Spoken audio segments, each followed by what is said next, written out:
Every legendary car has a rival that pushed it to exist. But today, we are looking at a war between two golden eras. From the chrome-laden cruisers of the Eisenhower era to the horsepower-hungry beasts of the disco decade, who truly ruled the quarter mile?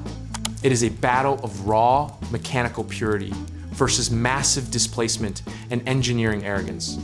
We aren't just looking at sheet metal today, we are uncovering a conflict of philosophy. Matchup 1, the Corvette Civil War. On one side, you have the car that saved the brand, the 1957 Chevrolet Corvette. This was the year the Corvette truly grew teeth and shed its boulevard cruiser image. Under the hood sat the 283 cubic inch V8 equipped with the Rochester mechanical fuel injection system. This was technological prowess that shocked the industry, delivering the mythical 1 horsepower per cubic inch. It was light, nimble, and possessed an obsessive belief that it could outrun anything on the road, including European sports cars costing twice as much. On the other side stands the last gasp of the big blocks, the 1974 Chevrolet Corvette with the LS4 454. By 74, the muscle car era was on life support. This car had massive displacement, nearly double the engine size of the 57, but it was strangled by catalytic converters and low compression ratios, dropping to 8.25 to 1. It represented the corporate mindset of the mid-70s, trying to maintain dominance while fighting a losing war against federal regulations. The 57 has the weight advantage, coming in significantly lighter with a chassis that feels alive. The 74 has the torque, a massive 395 pound-feet, but it breathes through a straw.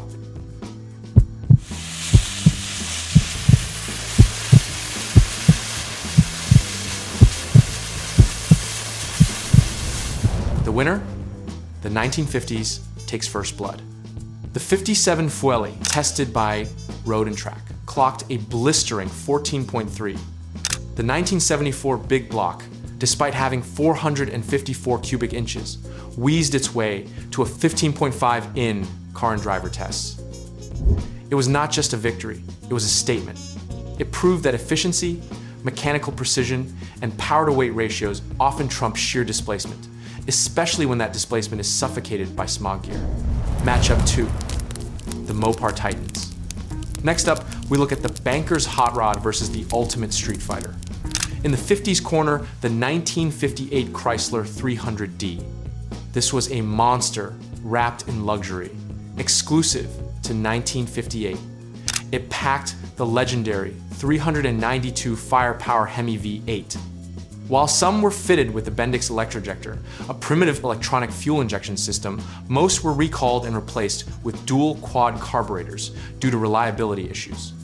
Pumping out 380 horsepower, it was built like a tank, designed for high-speed cruising on the newly formed interstate system. It was unapologetically theatrical with its massive tail fins, yet viscerally thrilling to drive.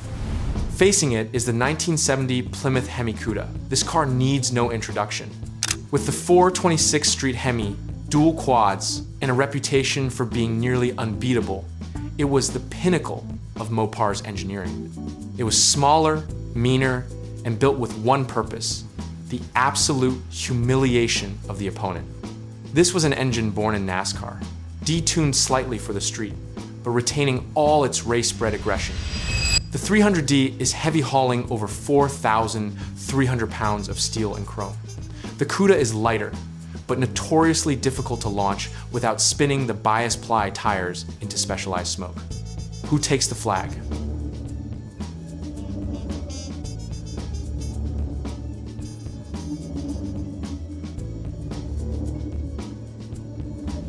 The result goes to the 1970 Hemi Cuda. The Hemi Cuda stormed the quarter mile in 13.1 seconds in period tests, a time that commands respect even today. The massive 300D, despite its power, hauled its luxury weight to a 16. The gap here shows the evolution of weight reduction, chassis dynamics, and tire technology. The 300D was fast for its day, but the Cuda was fast for any day. The 70s strike back with vengeance. Matchup 3, the Ford philosophy. Now we turn to the blue oval. This rivalry highlights a philosophical contrast in how Ford approached speed across two very different decades. In 1957, Ford made an audacious decision to strap a Paxton supercharger onto their 312 cubic inch V8. This was the rare F-code engine, a homologation special for NASCAR. We've placed it in the lighter custom 300 sedan body, creating the ultimate sleeper. It produced 300 horsepower and was a machine that whined its way down the track, forcing air into the carburetor with mechanical brute force. Against it, the 1973 Ford Mustang Mach 1. By 1973, the Mustang had grown larger, heavier, and softer. Under the hood sat the 351 Cleveland V8. While it looked the part with its NASA ducks and aggressive striping, it was fighting the same emissions battle as the Corvette. It was designed for presence and highway cruising rather than drag strip dominance, reflecting a market that was shifting toward personal luxury rather than raw performance. Supercharger from the 50s against the last stand of the muscle car era in '73. The light drops.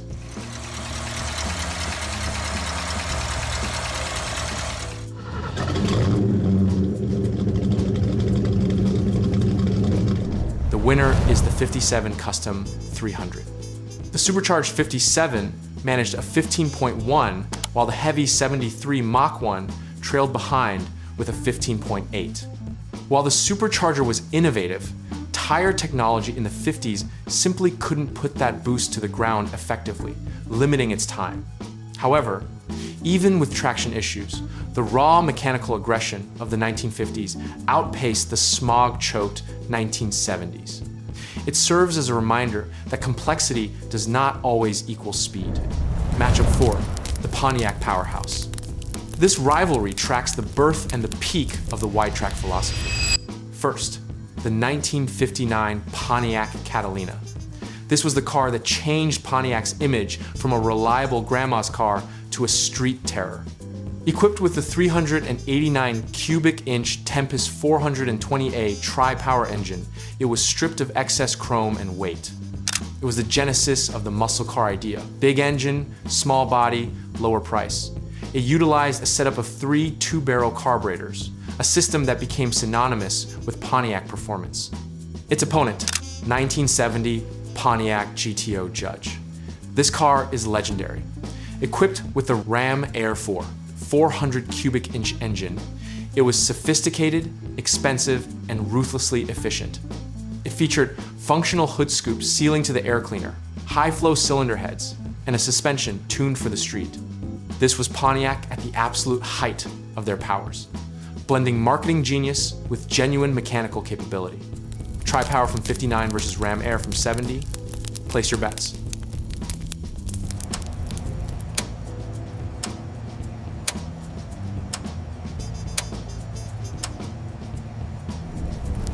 The 1970 GTO Judge obliterates the timeline. The Ram Air 4 GTO recorded a 13.6 second quarter mile in Motor Trend. The Catalina, while revolutionary for 1959, ran a 15.4. The difference here is strictly tire technology and suspension geometry. The 1959 Catalina had the power, but the 1970 GTO knew how to use it. It put the power to the pavement with less drama and more efficiency. Matchup 5, the independent sleeper. For our final battle, we look at the independents. The cars that didn't come from the big three, yet forced them to pay attention. The 1957 AMC Rambler Rebel. This car is often cited by historians as the very first true muscle car. It looked like a sensible family sedan, painted in silver with gold anodized trim, but AMC stuffed a 327 cubic inch V8 with mechanical lifters into it. It was the second fastest car produced in America in 1957, slower only to the Corvette Fuelie we saw earlier. It was a wolf in sheep's clothing, a sleeper before the term existed. The Challenger. The 1971 AMC Javelin AMX. Driven by legends like Mark Donohue in Trans Am Racing, this car had serious pedigree. With the 401 cubic inch V8, it was AMC's loudest shout. It had the cowl induction hood, the spoiler, and the wide stance that mimicked the track cars. It was an exotic design for a domestic brand, attempting to capture the youth market with flair and torque. A sensible 50s sedan versus 70s pony car icon. This is closer than the styling suggests.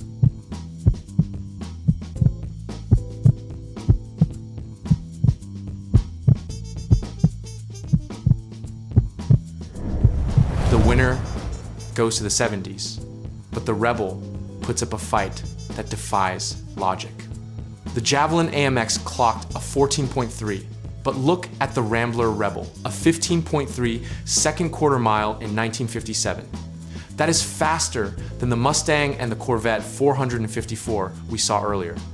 The 1950s technology, through sheer unexpected innovation and power-to-weight optimization, proved it could hang with the legends. So the final tally sees the 1970s taking 3 victories, but the 1950s claiming 2 decisive wins. This rivalry proved that greatness is not just about the year on the title, it is about the balance of power, weight, and the freedom to engineer without restriction. The 70s brought the brute force and the image, but the 50s laid the audacious groundwork that made it all possible. If you enjoyed exploring these untold rivalries of the car industry, make sure to like and subscribe for more deep dives into the automotive world. Until next time, remember that without rivalry, legends are never truly born.